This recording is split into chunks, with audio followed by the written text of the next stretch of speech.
And now it's my pleasure to introduce Sebastiano Barassi, who, as it says on the slide, is Head of Collections and Programs at the Henry Moore Foundation and is zooming in from UK. I don't know whether Sebastiano is actually in Perry Green, which is where the foundation is located in Henry Moore's home and where he has his workshops, and a lot of his sculptures are permanently exhibited. But Sebastiano has been working at the Henry Moore Foundation since 2012. And before that, he was at Kettle's Yard, the art centre of the University of Cambridge. Before that, he was at the Courtauld Institute of Gallery. By his name, you can probably figure that originally he's Milanese. He's been in the UK for nearly 20 years and is about to become a British citizen to Brexit-proof himself and his family.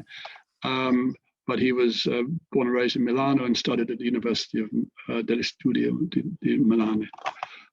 So that's the introduction, and I'll hand over to Sebastiano for his lecture on Henry Moore and Tuscany. Thank you. Thank you. Thank you for the introduction, and it's a great pleasure to be here today and an honor to have been invited. Good evening, everyone. I'm going to tell you a little bit about Henry Moore and his relationship with Tuscany tonight. The major exhibition that Moore held in Florence at the Forte del Belvedere in 1972 was hailed by a critic, a British critic in the Daily Telegraph, as a stunning climax to the career of a miner's son from Yorkshire, who first found his way to Florence as a student in 1925, and whose imagination has been stirred ever since by the magnificence of the Florentine achievement. The exhibition included 279 artworks, of which 168 were sculptures, so an extremely large number by any standard. And it was arguably Moore's most ambitious of his entire career. And in many ways, its impact continues to be felt and resonate in Florence nearly half a century later. Contemporary accounts put the number of visitors to the exhibition between 345,000 and 450,000 in just over 4 months, a number that has not been achieved by any other exhibition in the city before or after, with the only exception perhaps of the 1980 display of the Riace bronzes. And the exhibition has been described perhaps as one of the earliest examples of a blockbuster show. And it has been associated by historians with the beginning of mass tourism in Florence. For Moore, this exhibition also marked the culmination, although not the final chapter, of a lifelong relationship with Tuscany and with its art. By the early 1970s, he was one of the most celebrated and influential artists of the modern age, and his work was highly sought after by private and public collectors alike, with a growing number of his monumental sculptures being acquired or commissioned for museums and civic sites across the globe. Moore's relationship with Italy had started nearly half a century earlier.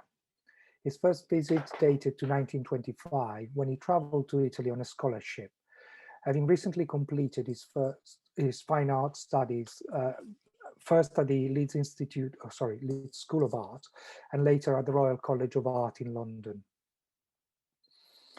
At that time, Moore was very much an avant-garde artist. He would certainly describe himself like one. And his interests were largely those of the artists of the generation of Picasso, Brancusi, Matisse. So certainly an interest in what they would at the time describe as primitive art, which actually was a very loose and very politically unacceptable term today. And it covered a very broad range of art outside the European classicist canon, essentially. So it could include African tribal sculpture, Aztec ritual figures, Cycladic art, or the Gothic tradition, both in architecture and in sculpture and painting. here you see another example of the kind of work that Moore was doing just before he traveled to Italy towards the end of his studies. Thanks to a scholarship that was awarded by the Royal College of Art, Moore traveled to Italy to study the old masters. He visited Genoa, Pisa, Rome, Assisi, Padua, Ravenna, and Venice, and then spent 3 months in Florence. The impact of this grand tour is really mainly known through Moore's posthumous accounts, but he also shared some views and interesting insights in letters that he wrote to friends and colleagues at the time. We know, for example, from such letters that Moore was interested in the paintings of Orcagna, Taddeo Gaddi, and Ambrogio Lorenzetti. You see here an example of a head study, which is a copy of a figure in Lorenzetti's Lamentation in the Pinacoteca Nazionale in Siena. And Moore also studied drawings in the Uffizi. Here a copy of or partial copy of a drawing by the school of Andrea Mantegna. Quite surprisingly, perhaps, he found that Giotto frescoes were what he called the finest sculpture I met in Italy. And he described them as the most, or then rather, he described Giotto as the most English of the primitives. Another big revelation came with the discovery of Masaccio's frescoes in the Cappella Brancacci. Moore later recalled that while he was in Florence, almost every morning he went and looked in the Cappella Brancacci. He explained, and I'm quoting, "The tribute money which you see on screen and the other pictures in the chapel bowled me over completely, because he was the first artist, the very first one really, to get weight, to make sculpture in painting really, to get the reality that sculpture can have into painting. But also what he could do and what he did, he fitted in with my beliefs and attitude to sculpture, and the fact that he did it not by jumping around, not by action, not by battle scenes and so on." So the hieratic nature of Masaccio's paintings and the solidity of the figures, the sculptural qualities of the figures was something that Moore came to really admire. And these remarks about Giotto and Masaccio are quite telling of Moore's attitude to the relationship between sculpture and painting, and somewhat sort of shed light on the great significance that drawing had for him throughout his career. And I will come back to this. During this visit in 1925, as I said, he sketched in front of artworks. So here an example of another a copy inspired probably by these the frescoes in the Cappella Brancacci. Or Moore sketched townscapes and landscapes around Tuscany or Umbria, central Italy generally. Here you have a view of Porta San Pietro in Assisi. And in this image, you have a view of the Arno outside Florence.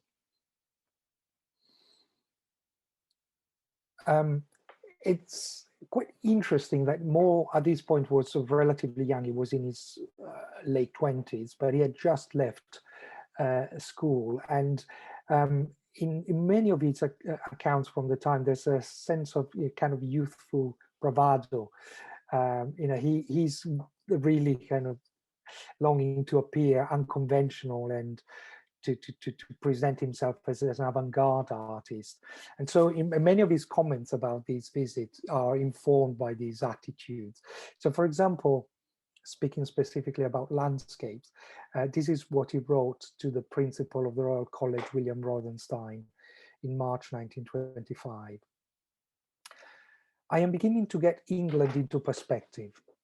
I think I shall return a violent patriot. If this scholarship does nothing else for me, it will have made me realize what treasures we have in England. what a paradise the British Museum is, and how high in quality, representative, how choice is our national collection, and how inspiring is our English landscape. I do not wonder that the Italians have no landscape school. I have a great desire, almost an ache, for the sight of a tree that can be called a tree, for a tree with the trunk.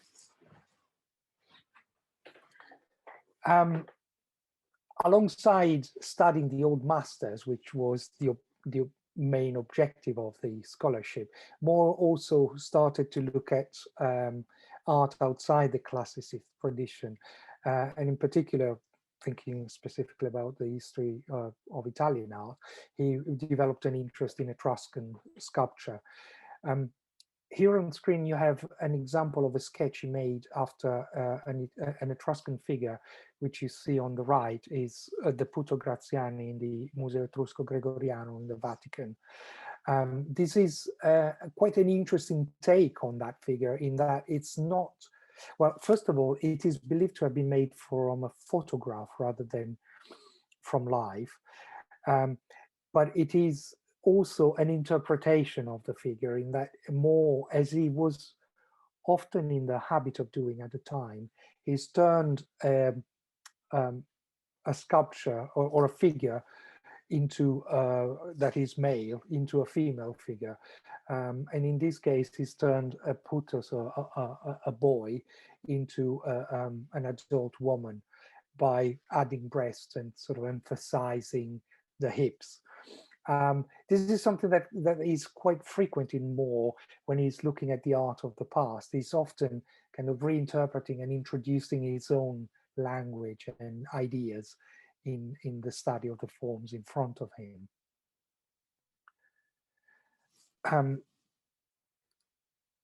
When it came to Renaissance artists, Moore spoke very, very highly and very often of his admiration for Michelangelo's late sculpture, which he found deeply moving and which he admired for its non finito qualities. And this was perhaps sort of through the mediation that of the work of Auguste Rodin, who had also been deeply influenced by Michelangelo and who was also an artist that Moore greatly admired. In Florence, Moore visited the Medici Chapel, and in later years he talked extensively about his admiration for Michelangelo and his very late sculpture particularly. Here on screen you have a short passage of something that he said in an interview about the Rondanini Pietà, which is of course not in Florence, it's in Milan, but it's very much part of that Florentine tradition. And this non finito quality of these pieces is something that particularly appealed to Moore. But many of the qualities that he found in Michelangelo were already sort of starting to appear in his work from around the time. So in this torso figure from 1926 in cast concrete, you can see that kind of emphasis on the asymmetry of forms and the slanted shoulder line, the truncation of the figure, which is headless. All of these characteristics are something that Moore found in Michelangelo's work, and as I said, in Rodin's as well.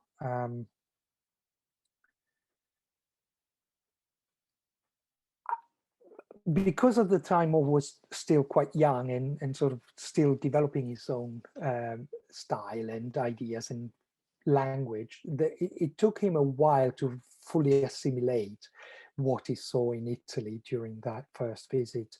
And it was not really until the early 1940s, at the outbreak of the Second World War, that Moore really started to understand the significance of that tradition that he had studied in Italy and Florence in particular.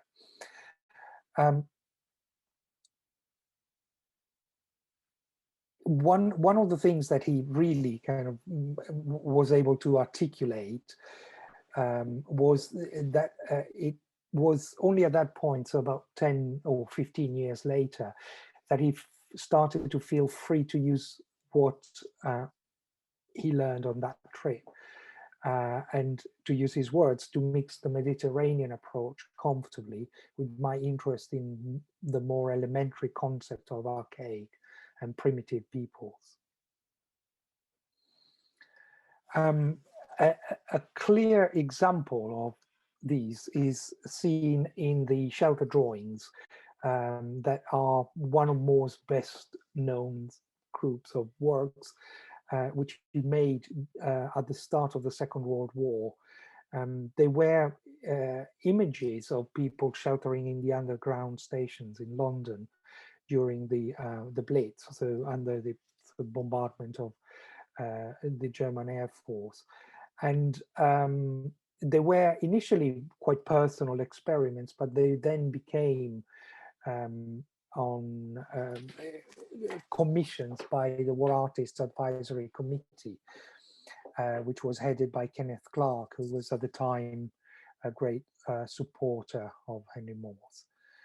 And when these drawings were first exhibited in London during the war in 1941 and 42, they really resonated with Londoners, and I think people recognize themselves in these images. Some of them are quite harsh, like this one on screen, and kind of emphasize the duress that people had to endure during the war. Others are much more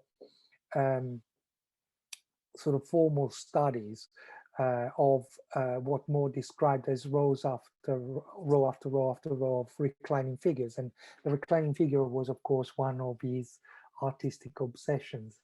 It's a subject that recurred throughout his career. But most of these images are actually images of hope, images of resilience. And I think that's what really resonated with the population of London and actually around Britain. And it was because of these drawings that Moore really acquired widespread recognition among the public, whereas before he was largely known sort of within art circles, but not very much beyond that. And it's this kind of modern humanism that I think Moore talks about when he refers to this Mediterranean approach that he absorbed while studying Italian art.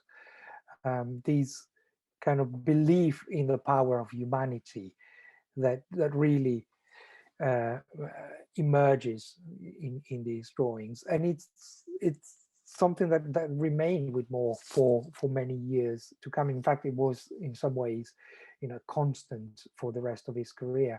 But certainly, within a few years, when he returned to make sculpture, which he had to stop during the war, you can see that his sculptural work is very much sort of inspired by those scenes of people lying in the shelters, and it is quite interesting to see an image like these, because it's a reclining figure that has a strong sense of optimism in it. It's a figure that's looking up. It's a figure that's rising rather than falling. Unlike some of the works about more directly war subjects, like the Falling Warrior from around the same period, in which you see the drama of war more clearly expressed. But even in these images, you see a concentration not on the glorification of war. These are images about the human drama of war, and I think representing a falling warrior, a mutilated warrior in other cases, is putting that emphasis on the drama, on the effects of war, but also somewhat underlining the resilience that comes with that drama. Throughout the 1950s, Moore focused his attention largely on modeling sculpture in plaster or clay, and then casting in bronze. So he moved away from working in stone and direct carving, which were very much part of his avant-gardist credo before the Second World War, and the use of stone and wood particularly. However, towards the end of the 1950s, Moore returned to carving in stone because he received a very important commission from UNESCO for a sculpture to be sited outside the new headquarters of UNESCO in Paris.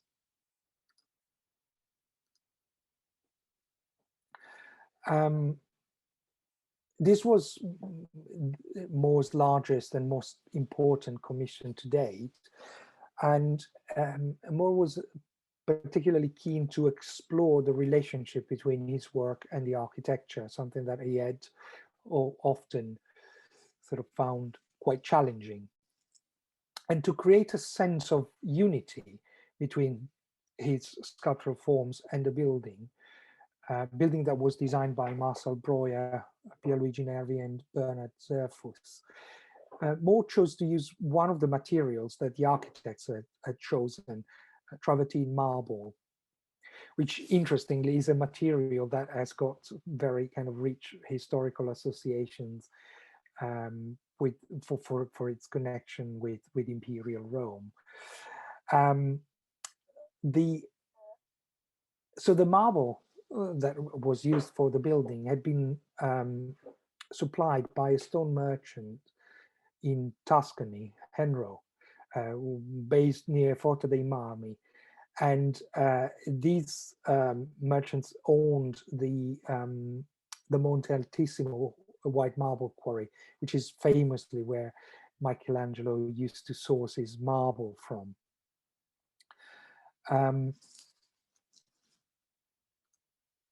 Here you can see it in photographs taken by Moore in circa 1958.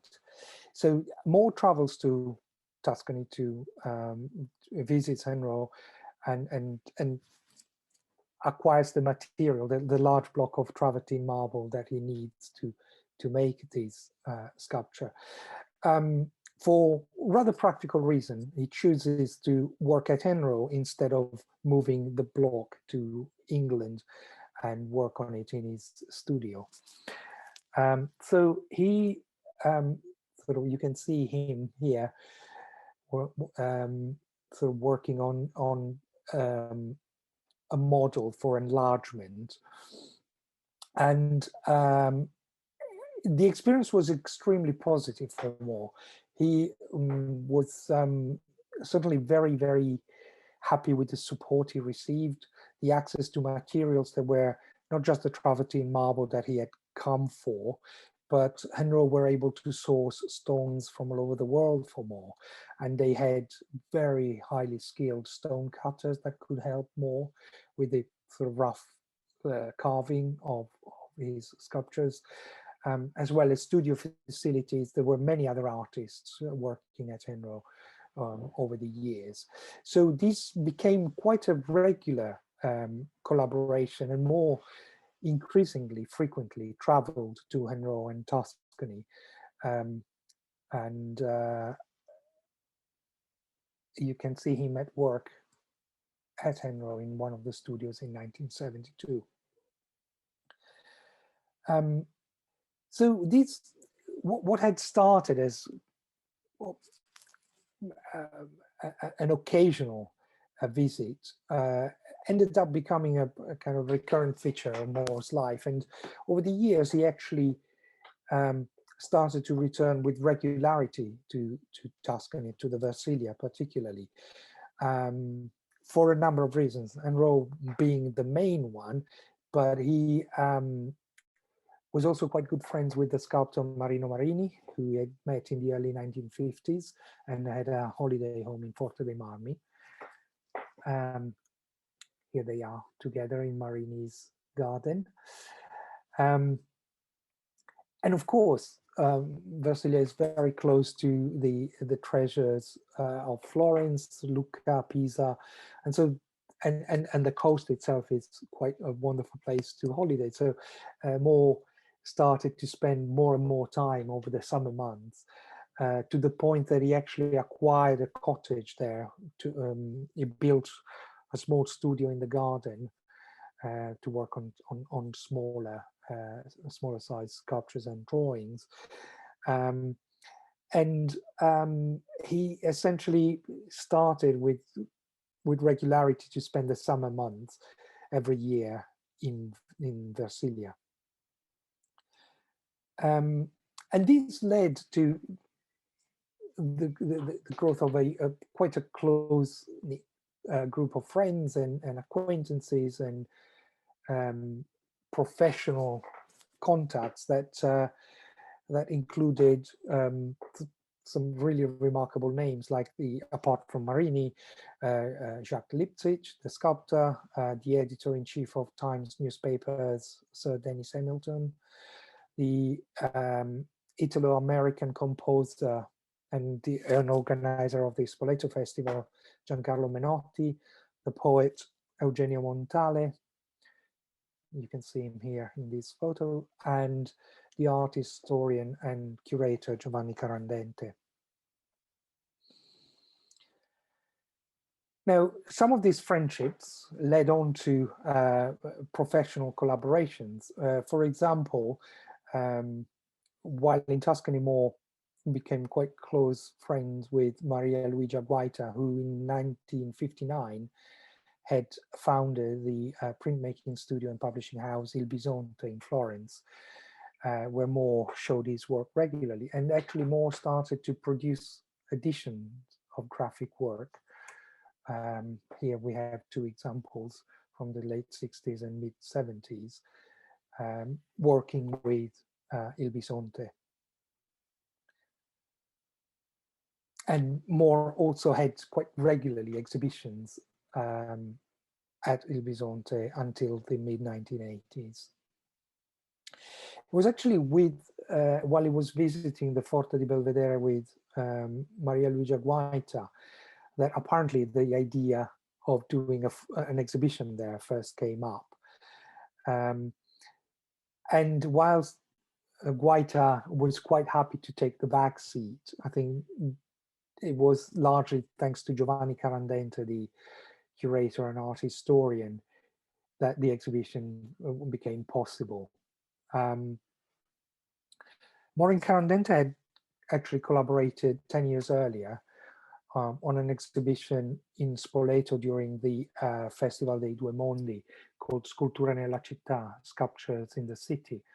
And here you can see two images of two works by Moore on display in the streets of Spoleto in '62. 5 years later, Carandente had also facilitated a collaboration that led Moore to work on the stage sets and costumes for a production of Mozart's Don Giovanni, directed by Giancarlo Menotti. And you can see here one of the sets. In the background, you see a version of the Falling Warrior that I showed you earlier. And here you've got an interesting mix of ideas that are somewhat, I think, inspired by the Brancato Chapel. My colleague Hannah Hyam has actually quite interestingly identified these interesting affinity between the stage set with the windows set up high and the two figures under it, and the architectural background, and the not only Masaccio's fresco, but some of Moore's works of figures set against the wall, which is a theme that Moore explored extensively in the 1950s, late 1950s. Um,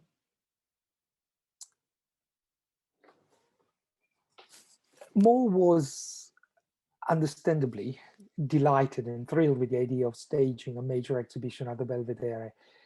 But as he explained in a letter to the mayor of Florence, Luciano Bausi, he approached the challenge with some trepidation, and here's a passage from that letter.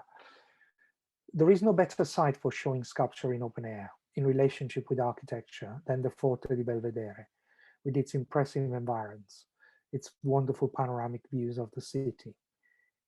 Yet its own powerful grandeur and architectural monumentality make it a frightening competition for any sculpture. And so I know that showing my work here would be a formidable challenge, but one I should accept. Actually, I think in this short passage, Moore highlights one of the biggest challenges that he had encountered in his career up to that point, which was this tension between different types of setting for his sculptures. And on screen you have two examples of the same work, large reclining figure from 1983, sited at Peregrine, Moore's former home in Hertfordshire in England, on a hill in a sort of natural landscape, and outside the headquarters of a bank in Singapore. And you can see that the effect and the relationship between the sculpture and its surroundings is very affected by the different nature of the settings. And this is something that Moore sort of struggled with a lot. His preference was always to show sculpture in natural landscapes and natural settings. But increasingly, as he was receiving more and more ambitious commissions for works to be sited in civic spaces and cities across the world, he had to kind of come to terms with these new requirement and new expectation of a relationship with architectural settings, in many cases, very modern architecture. So this was something that was very much on Moore's mind at the time that the exhibition in Florence was being planned. Excuse me. So, of course, this challenge of showing his work against the skyline of Florence, in the context of those conversations around the siting of sculpture, and the added element of putting himself in dialogue with the great tradition of Florentine art, made the prospect of an exhibition at the Belvedere absolutely irresistible for him. It's telling, actually, that one of the poster designs that Moore made for the exhibition juxtapose one of his reclining figures with a Michelangelo-esque sketch of the Florentine fort, which perhaps suggests that Moore is actually suggesting a historical continuity between himself and that Florentine tradition, or perhaps simply a desire to position himself within that artistic tradition. The exhibition was organized by the city of Florence in collaboration with the British Council, which had been a partner of Moore for many years, and curated by Moore himself and Giovanni Carandente, working closely with the designer Piero Micheli. The three of them formed a formidable team that took on an enormous logistical challenge and spent months and months very carefully considering every aspect, every detail, every sightline of the display. Moore actually produced a whole series of mock-ups of his own sculptures using photographs of the Florentine skyline as seen from the Belvedere, and sort of juxtaposing cut-out photographs of his sculpture with those photographs, so as to sort of get a sense of what they would look like in that site. But also, this being such an important exhibition, Moore really wanted to show some of his largest, more monumental pieces, not just as a statement of his own grandeur, but because of that point he made about being in competition with such a grand setting, not just the fort, but the whole city of Florence in the background. So Moore was keen to show some of his larger work to date. And here you see that an example of how he achieved that, because of course access to the fort is quite challenging, and you cannot easily transport large sculptures up to the fort. And so Moore came up with a number of different solutions to that problem. In some cases, as you see here, he created fiberglass versions of some of these monumental works, which could be taken apart and reassembled on site. And of course, being fiberglass, were much lighter and therefore easier to transport. In another case, he sort of had a sculpture assembled on site, a stone sculpture assembled on site. You can see it here. This is large square form with cut, and we'll come back to this piece later.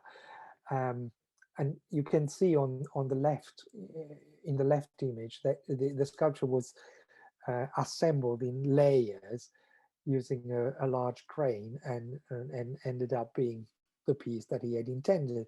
And you can see how Moore very deliberately used the whole of the sculpture to frame the Brunelleschi cupola, thus creating that conversation with the architecture of Florence.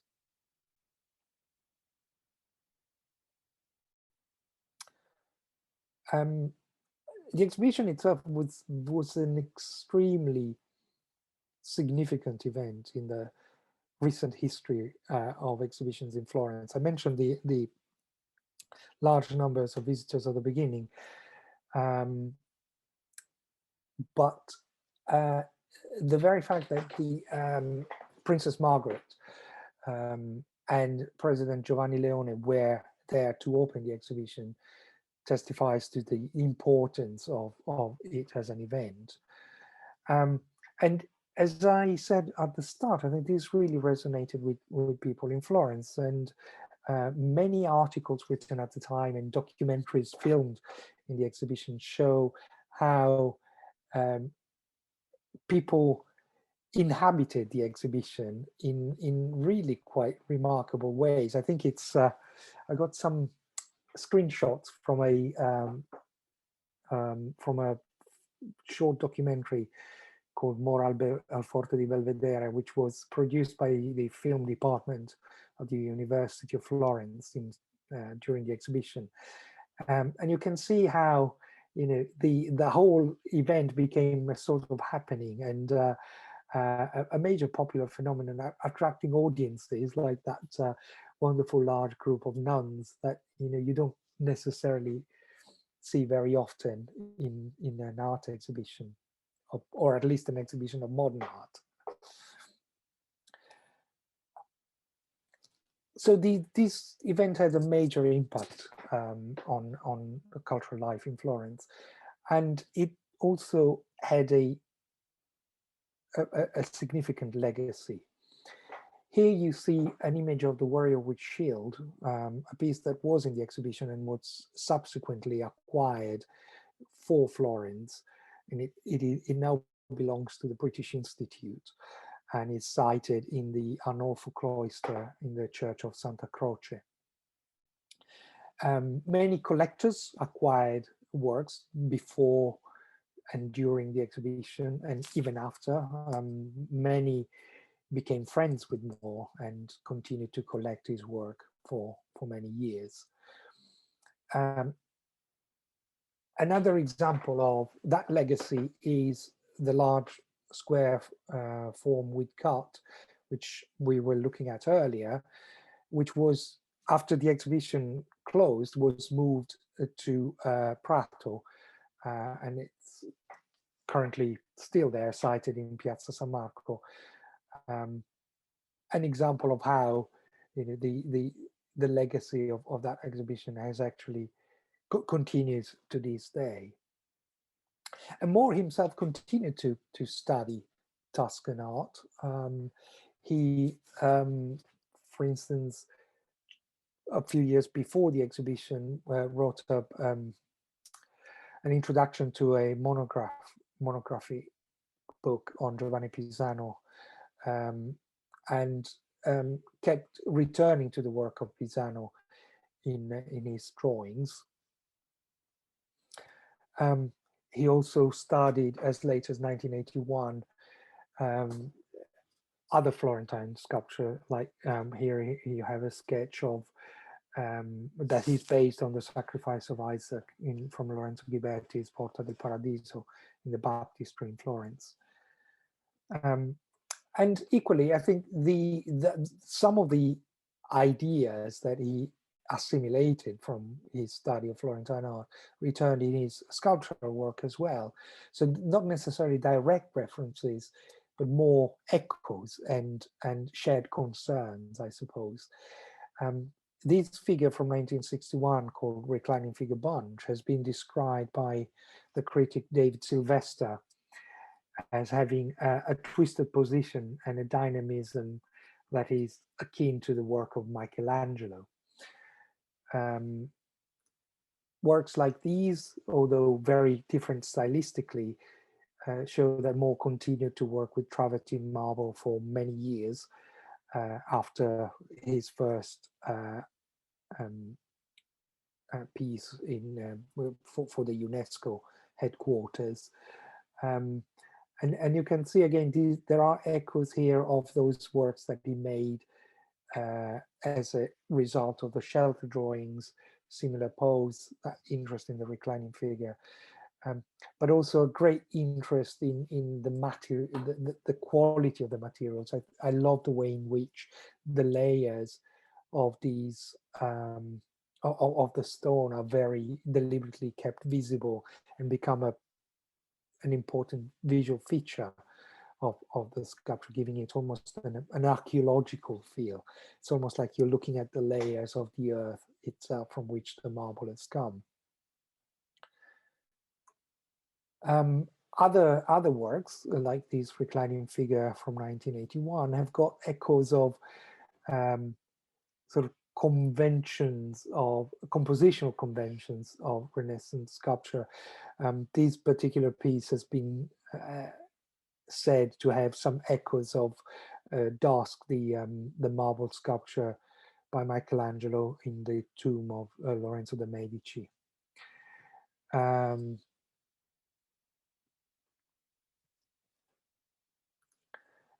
Part of the legacy, of course, is also exhibitions, which have continued beyond Moore's lifetime.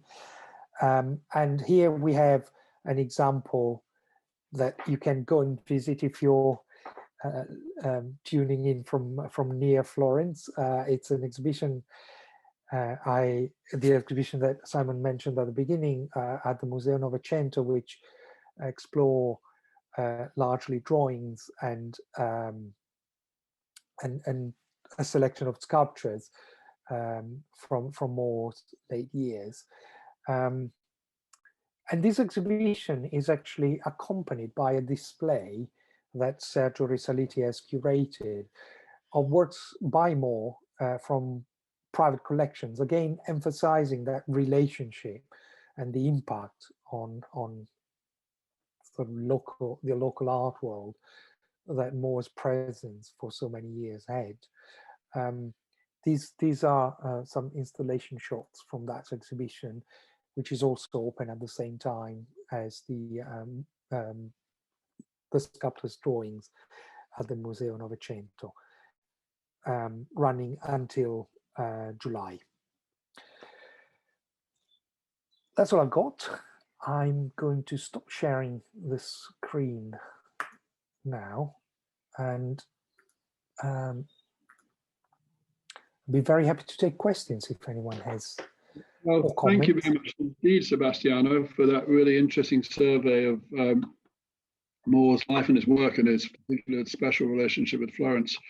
and I was delighted to see the Warrior with Shield in Santa Croce coming up towards the end.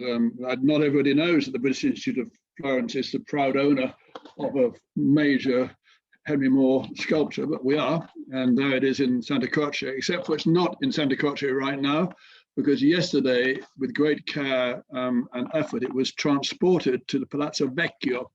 And on Tuesday, we inaugurate a temporary showing of the Warrior with Shield in the Sala Leone 10 in the Palazzo Vecchio through till next January. So if you're in Florence, or when you come and visit us again in the summer or the autumn, and you find yourself in the Palazzo Vecchio, you can go and see the Warrior with Shield there. And the reason it's going to Palazzo Vecchio is partly as an extension of the Henry Moore show at the Museo Novecento that Sebastiano was talking about, but also because it is recorded that when the Warrior with Shield was cast by Henry Moore specifically for Florence, it was a 6th copy of a series a limited series he'd made of this figure, and he made it some years later so that it could be in Florence. And his original desire was it should exhibited in the Palazzo Vecchio.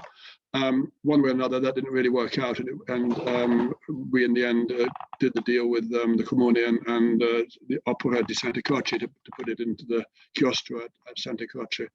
So we're delighted to be working with the Comune and with the Museo Novecento to give it at least a holiday in the Palazzo Vecchio. So that's a little bit of a side story which links the British Institute of Florence with Henry Moore in a very important way. So that's enough from me. So anyone who's in the room would like to raise a hand or to unmute and ask a question, that's fine. And always we will take questions in the chat as well. And whilst you're thinking about that, I can read one shout out already from Penny Clark saying that he missed the first part of the talk, and will it be available afterwards, please? And the answer is yes. We have a recording which we will put on our YouTube channel on Monday. The link will be in the What's On newsletter on Monday morning. If you're not receiving the What's On newsletter, you need to, because that's where everything that happens at the British Institute is communicated. And so we'll put up a link in the chat now if you want to subscribe to that, if you're not already getting it. Okay, so that's that. So let's just get more people here. There you are. Now, if you want to talk, just put your video off and speak or wave a hand. Jennifer, off you go. Sebastiano, hi. We actually met in Poland at the Henry Moore thing. Hi. I'm sorry if I missed this thing because I was also interrupted. Did Henry Moore have anything to do with the sculpture community in Pietrasanta? To an extent, yes. I mean, it was certainly, it was mainly Leipzig who had sort of used the facilities there, because in Pietrasanta, most of the all the sort of the really good quality facilities were for casting in bronze, and Moore was very well set up to do that elsewhere. But so his main working relationships were with Henro and the Carrara quarries. But he certainly knew many of the people in Pietrasanta. It was quite a close circle. It was. Yeah, I used to go to lots. Yeah. Okay, thank you. Very good. Anybody else want to chip in with a thought or a comment or a question?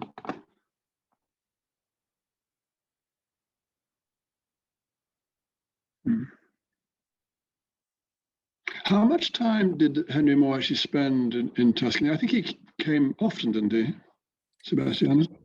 Well, from the early 1960s until the early 80s or late 70s, he came more or less every summer for between 2 and 3 months.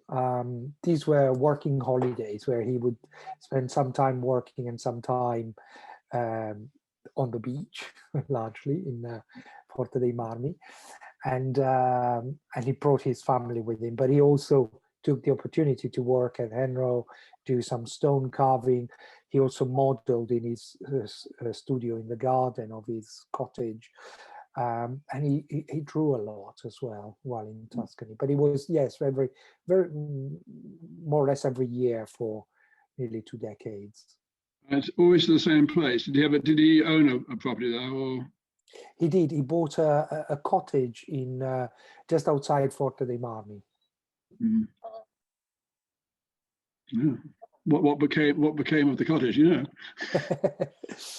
Well, it was given to the foundation, the Animal Foundation, when it was set up, and it was subsequently sold a few years ago, well before my time. If I had a say, I would have held on to it and made a place for residencies for myself, largely. Okay, Roger Crum has his finger up, and did you have your hand up as well?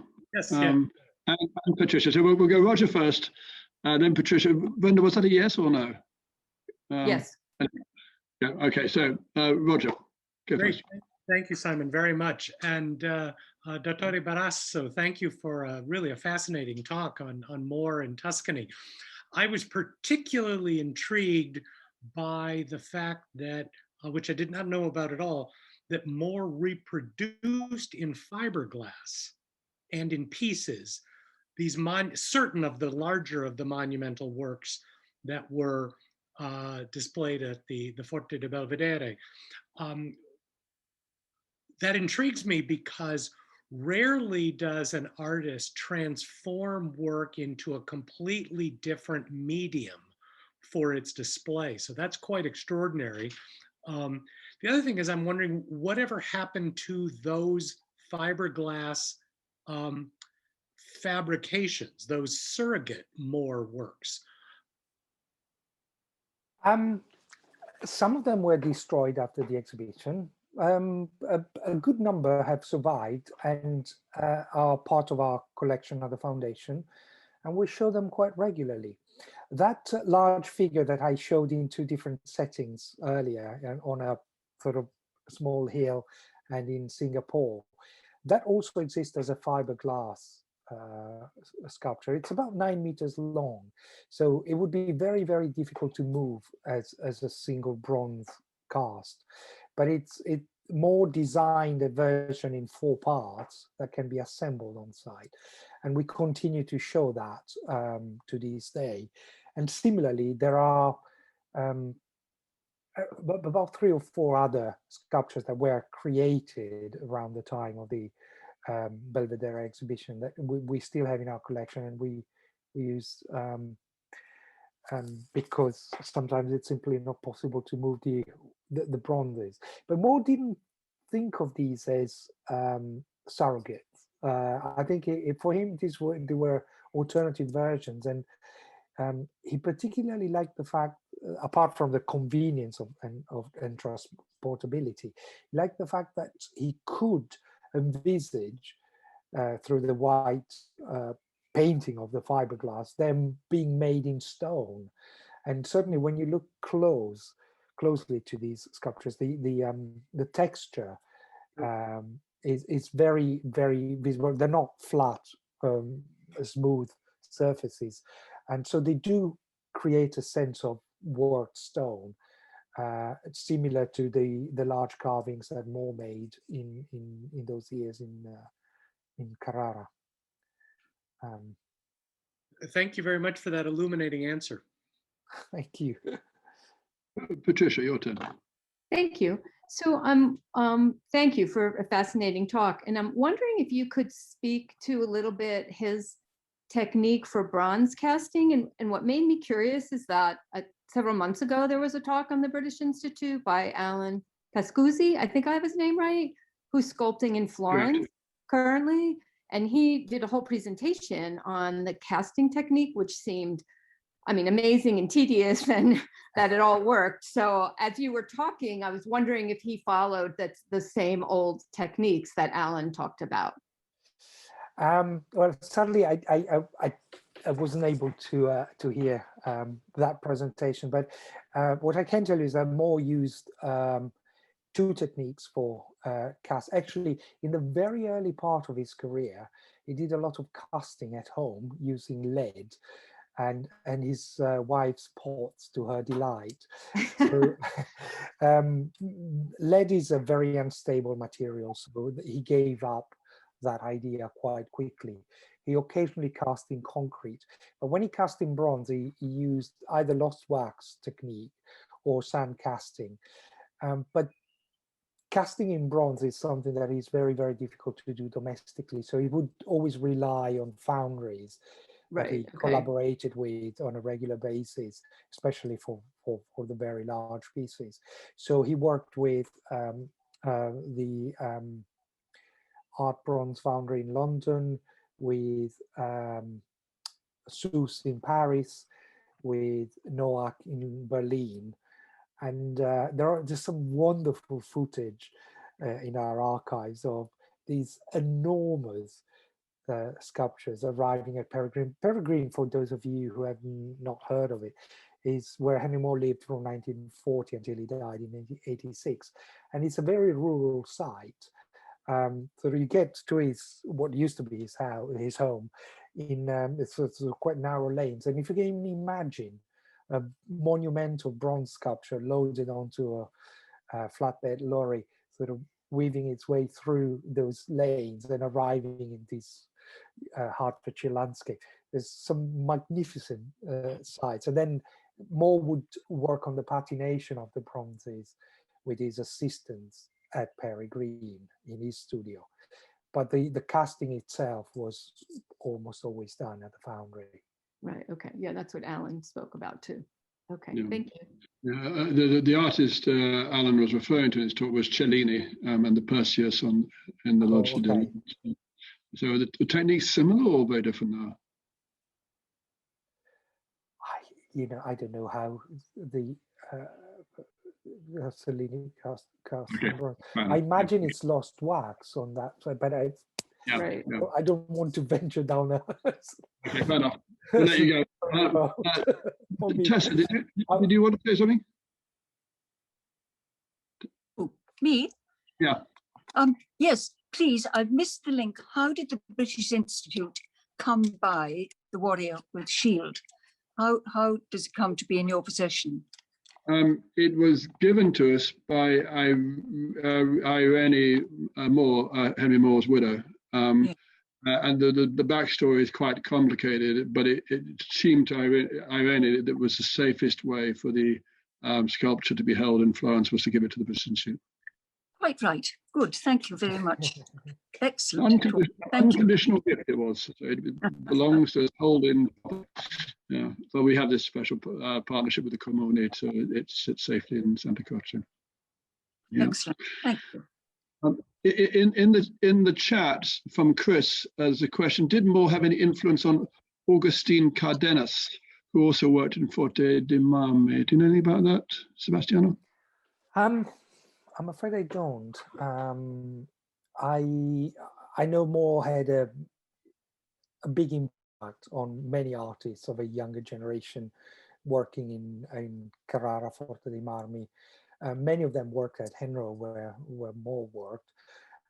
Many others were based or were working in Pietrasanta, as it was mentioned earlier.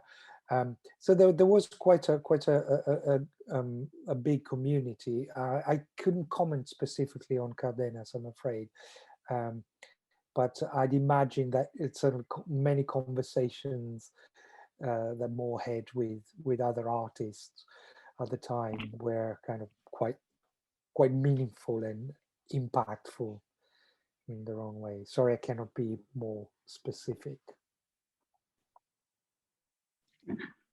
Right. A simple question from Penny Clark is there still a catalogue for the Belvedere exhibition available? I believe it's quite easy to find a copy on the usual sites such as eBay or possibly even Amazon. Sorry, other options exist, of course. It's right that Il Bisonte had a part in it. In fact, they did print the catalogue. and they printed a second edition as well because it sold so well. And with the leftover copies, they made a sort of deluxe version to which they added some original prints by Moore, and they were sold in subsequent years.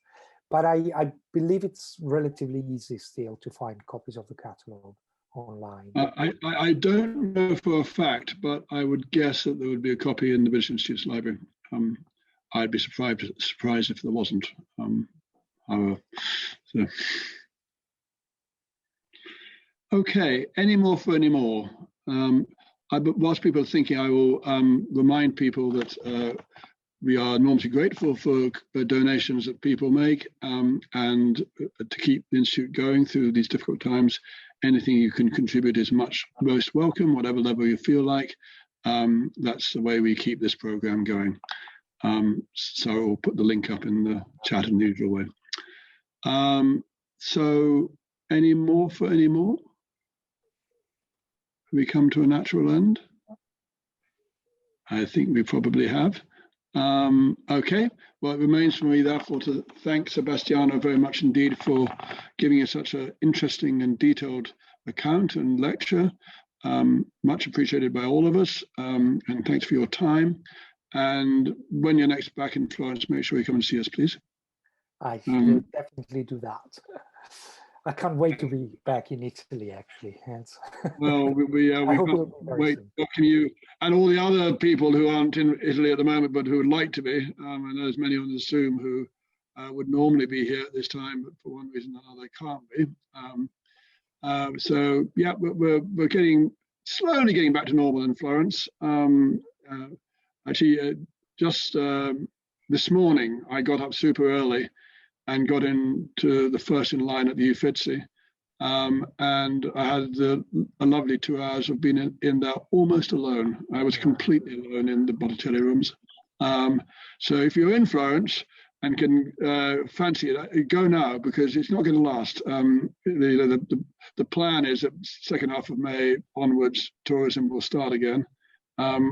And those lines and those crowds will be back soon enough. So seize the opportunity to go and visit the beautiful things in Florence, which are all open again now before the crowds return.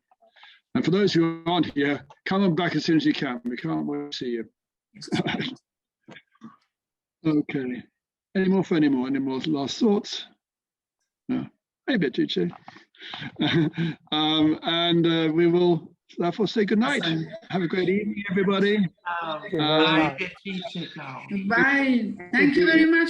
Splendid lecture. Thank you. It's been a pleasure.